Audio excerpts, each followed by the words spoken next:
response. Okay, let's go on to objective 4, which is describing the process of neural integration and the role of the axon hillock. We kind of spoke a little bit about the axon hillock as a really important part of the neuron. So all of the processes that we're going to speak about today, which are involving neural integration, pretty much take place at the axon hillock. The axon hillock is an integrating area of the neuron. So we can basically sum different types of potentials that are being transmitted onto this neuron. We can speak about divergence and convergence, frequency coding in terms of the action potential frequency, and determining whether or not we get to that threshold value. All of these decisions are basically made at the axon hillock, right? So an action potential is triggered if the membrane threshold at the axon hillock has been depolarized to threshold. So this is the area on the neuron where we make the decision of whether or not an action potential will be propagated down the rest of the neuron.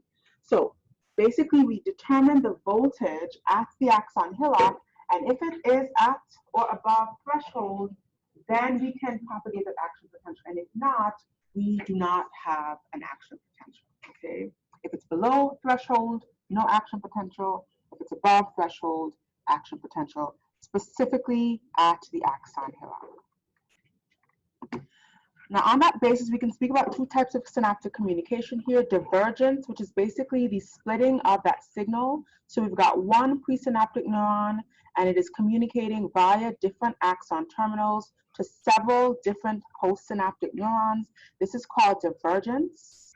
And then we have convergence, which is several different presynaptic neurons, and you can see their axon terminals here, synapsing onto one postsynaptic neuron. Okay, so we can have the divergence of a synaptic communication and the convergence of several different synaptic communications onto one neuron. And that will determine what happens on an individual neuron. So another way to say that is what happens along this neuron is really determined by all of these individual signals that are being projected onto the soma of this neuron in question. Okay. And in specifics, we can speak about this region of the neuron, so the axon hillock, as the determining region for whether or not an action potential is then propagated down the rest of the neuron itself. So we can speak about summation. Summation also happens at the axon hillock, and that is basically adding different graded potentials. IPSPs or EPSPs can be summed. Those are graded potentials. And we have two mechanisms of summation. We have temporal, which is one synapse through time. And then we have spatial summation, which is several different synapses, different areas on that neuron that are summed at the same time.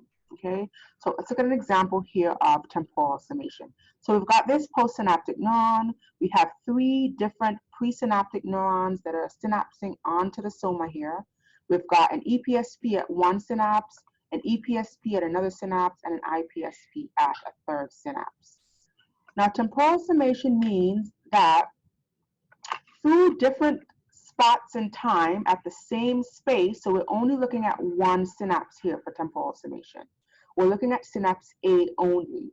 And if we have enough of a change at synapse A through a period of time that's close enough together, we can combine those different synapses, basically a signal at synapse A, and then close enough time, another signal at synapse A. We can combine those two signals and then determine if we've gotten to threshold. Okay, and again, all of this determining happens at the axon hillock. So we can stick our voltmeter into the axon hillock specifically, and if we're above threshold, great, we can fire an action potential, and if not, we don't fire an action potential. Spatial summation is basically happening at the same time. So we're looking at more than one synapse here. So we're looking at synapse A, synapse B, synapse C, and at the exact same time, we can sum these different signals.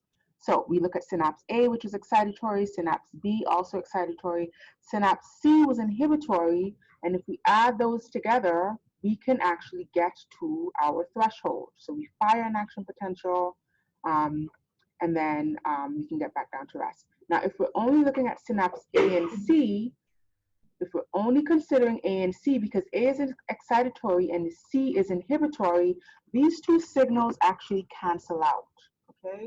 So this is another phenomenon that you can see with temporal and spatial summation. If we've got one positive change and one negative change, those two things will cancel out and we will see no membrane potential change. Okay.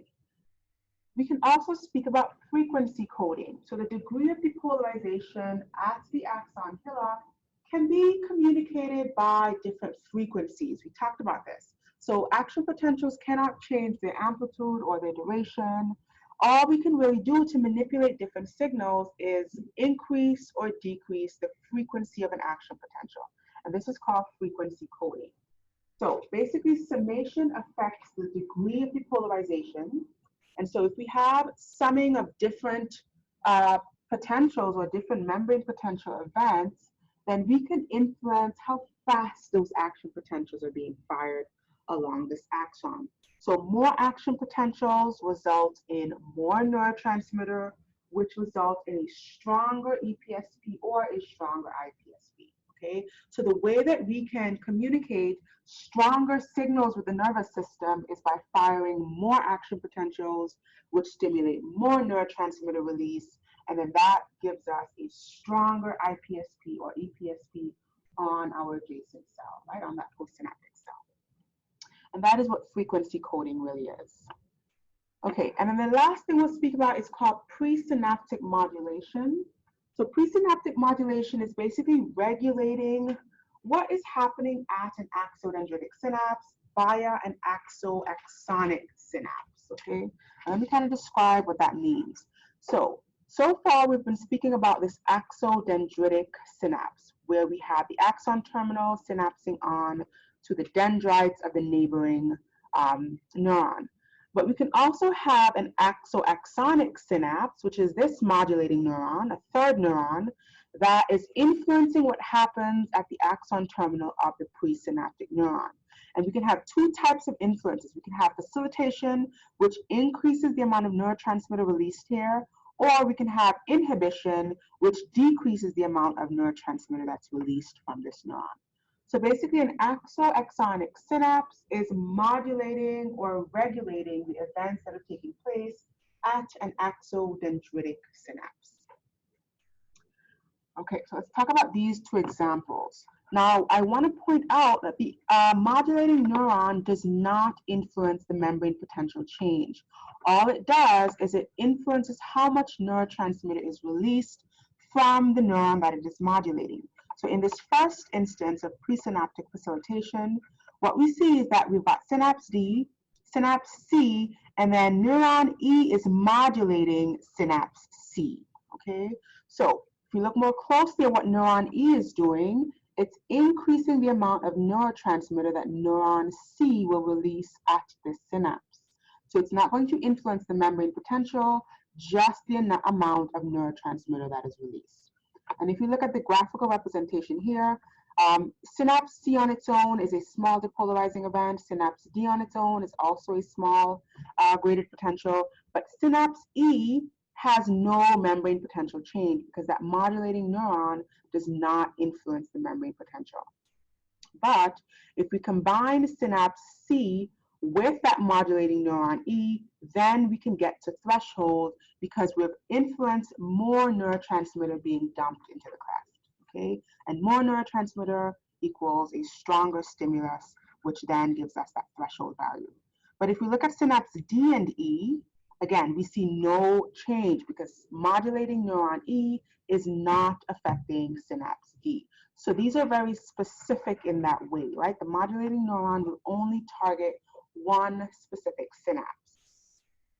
On the right, we can see the reverse, right? So presynaptic inhibition, the modulating neuron, in this case, neuron H, is decreasing the amount of neurotransmitter that's released. And so if you look at synapse F on its own is a graded potential, synapse G on its own is another graded potential, Synapse H on its own is no change in the membrane potential.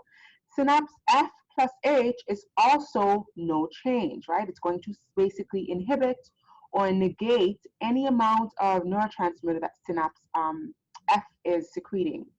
And so if we look at synapse F plus G, in the absence of that modulating neuron, we can then get to our threshold value. But with the presence of synapse H, it becomes harder to get to that threshold value because it's basically inhibiting that action potential, right? Okay. So we talked about the axoaxonic synapse, which is exciting or inhibiting depending on what type of synapse it was modulating. Now this is selective, so it's only going to modulate one synapse and not all of the synapses. And then the axodendritic and the axosomatic synapses are non-selective, right? They're going to be releasing their signal onto any of those synapses. And then that can also be excitatory or inhibitory. Okay, so let's just jump back here to make sure that is clear. So the modulating neuron E can only influence synapse C. That's what we mean by it being selective. Whereas on a regular exodendritic synapse, there's no selectivity. That neuron will stimulate any part of the soma. Okay, and just to summarize here, this is what we kind of spoke about, the sequence of events, kind of tying everything together. This is the presynaptic neuron and the events that took place. We've got the action potential, we've got the calcium channels on the terminal, we've got the release of neurotransmitter. And then on the postsynaptic neuron, we spoke about two types of responses, fast responses versus slow responses. That can lead to EPSPs or IPSPs, and that will basically determine whether or not another action potential was fired by the events that take place at the axon.